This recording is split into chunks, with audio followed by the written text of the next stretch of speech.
The Eagles held their annual live practice yesterday, and while tons of fans swarmed the link to support their guys, unfortunately, they were dealt with a tough situation. We have an update on that today, including Landon Dickerson's injury status, a whole bunch more, and we will talk about some of the latest depth chart battles, all that and more right here on A to Z Philly. But welcome on into the show. I am RB, and once again, we are here in a makeshift setup on the road, and I'm trying to enjoy my vacation here, but all I can think about is Landon Dickerson. Yes, the all-pro left guard for the Eagles, one of the stellar, solid points on that offensive line. I feel like we talk about these offensive playmakers, and we talk about Saquon and AJ and Jalen and all these guys, Devontae, but let's be honest, without those pillars up front, all of the other successes are not possible, and unfortunately, yesterday, at the Eagles live practice, they had to watch Landon Dickerson go down. Here was the play captured by Jalen Hurts-ish on Twitter, and we can take a look at what happened here with Landon Dickerson, unfortunately, going down and grabbing at his knee. They have a hand there pointed. You'll see Dickerson kind of backpedal a little bit, get rushed, falls over, and then has a tough time getting up. There was another video surfacing where Landon Dickerson couldn't even put weight on it. He was helped off the field, and then a cart came out. He was kind of sitting on the front, though, so it wasn't like a normal circumstance, but unfortunately, he had to be taken off via cart. And then here was the official update drop just a little while ago per Adam Schefter. He says, Eagles Pro Bowl guard Landon Dickerson thought to have suffered a meniscus injury to his right knee per sources. Landon Dickerson getting additional options now to determine the next course of action and to see how long he could be sidelined. So, there is a good and bad part of this, right? It's almost bittersweet in a way. The good news is that the biggest fear we all had, right? The ACL injury is not there, right? His ACL is intact. He didn't tear that. If that was the case, he would have been gone for the year immediately. However, the meniscus can be very tricky. And shout out to David Chow here, a doctor on Twitter who puts a lot of information out regarding different injuries.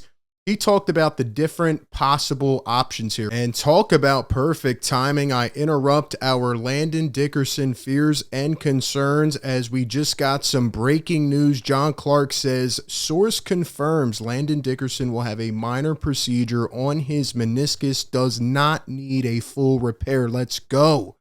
He is considered week to week with hope that he will be ready for the season opener. So, based on what we just heard now, obviously everybody was worried and concerned today. Landon Dickerson avoided the major scare, which was he was probably going to miss 4 to 6 months. That means that his meniscus is probably still intact and they don't really need to operate. It'll be more of a trim, if anything. And I guess it'll just go on pain tolerance and management. So this is absolutely huge for the Birds. They get to keep one of their big pillars up front, their Pro Bowl left guard, and it seems like he is going to be okay. So take a deep breath, Eagle Nation. Let's talk about something a little bit more positive. That is the Eagles practice. It was a crazy environment. Let's be honest, right?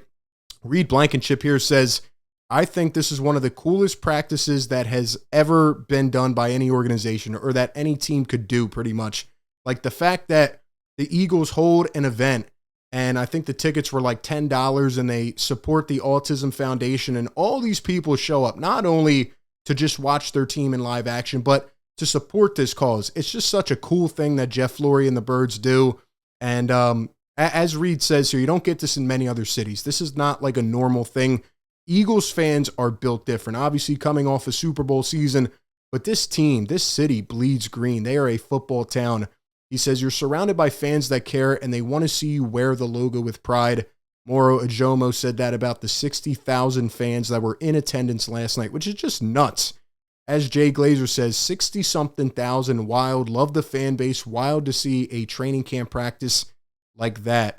Then you have this play from Jihaad Campbell, who, from my understanding, was probably one of the most successful players last night. Like I said, they just go through some 11 on 11. Jihaad Campbell was wrecking everybody, and from all indications and all reports, this seems to be the guy that's winning training camp preseason, or at least one of them.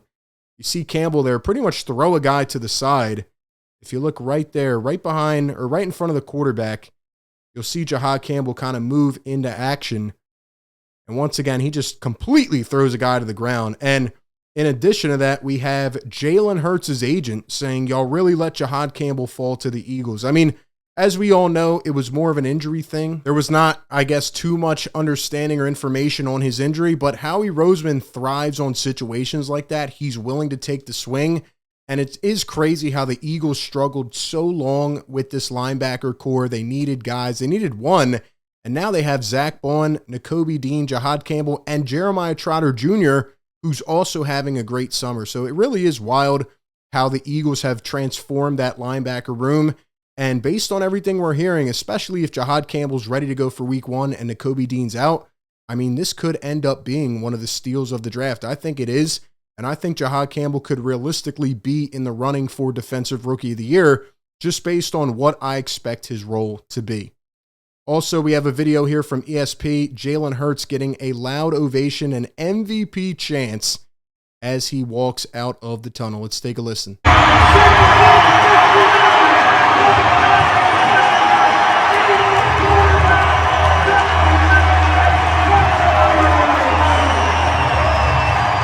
I mean, listen to that ovation for Jalen Hurts. Obviously, there's been a lot of back and forth throughout his years, his time here, but the fact that he is getting that type of ovation, MVP chance, just goes to show how much he has developed in his career, how far he's come, and the guy just works. He gets better every single year. Here's Nick Sirianni repping another young Eagles player, Quinyon Mitchell. Quinyon's just so good. I mean, we talked about Jihaad Campbell. Quinyon Mitchell's probably having the best camp out of everybody. I mean, he's a lockdown corner. He's a #1 guy, and he's only in his second year. Imagine how good he's going to be, how good he can get. He focuses, he studies, he doesn't go out and party and get in the limelight. He is literally behind the scenes getting 1% better every day. Him and Cooper DeJean are really going to be the anchors of this defense, I believe, for a long time. And I just love the way Nick Sirianni supports his guys. A lot of people think it's corny and, you know, a guy shouldn't act like that for a head coach. I like it. I like the way he acts. I like his confidence. We also have A.J. Brown back at Eagles practice. He was dealing with his hamstring injury. We didn't know what the status of that would be, but seeing him out there throwing the uniform, throwing the pads on is huge, and he gets a massive ovation from the Eagles fan base as well.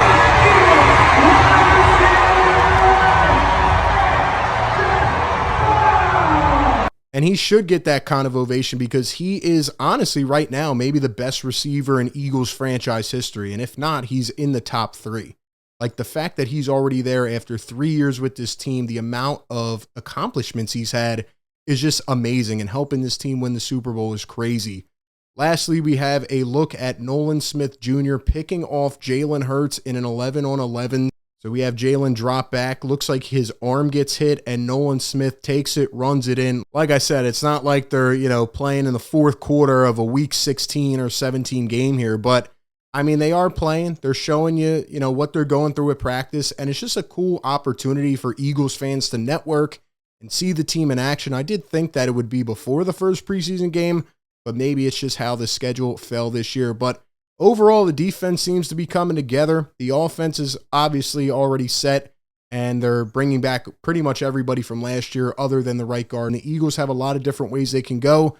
They feel that they are a Super Bowl contender again, and they're going to do what it takes to stay in contention. Also, I wanted to highlight one more training camp battle. Dave Zangaro wrote about it on NBC Philly, but Jakorian Bennett apparently last night got his first team reps with the Eagles defense. So obviously they traded for this guy not even a week ago. He was on the flight 6 hours later. We saw how Kelee Ringo and Adoree Jackson looked in that first preseason game. Not really up to par. Vic Fangio got honest about it. I appreciate that from Vic. But at the end of the day, that battle is still ongoing. And as it says, the day began with Adoree Jackson at the starting corner spot, but Kelee Ringo ran with the 2s, and now Jakorian Bennett sprinkling in with those first team reps. So we'll see. Cooper DeJean continues to get reps in the base package at safety, and Sidney Brown gets reps at safety in the nickel package. Drew Makuba worked with the second team, and Tyler Steen has gotten all the first team reps at right guard this summer, but now we'll see if he has to switch over to left guard with Landon Dickerson not on the field. So That's where we're at, man. Give me all your thoughts down below. How do you feel about this situation? Will the Eagles go make a trade or try to get another player on this team if Landon Dickerson is not going to play for a while? Give me all your thoughts down below. As always, appreciate everybody for tapping in. Be sure to like, comment, and subscribe. And as always, I will catch you on the next one.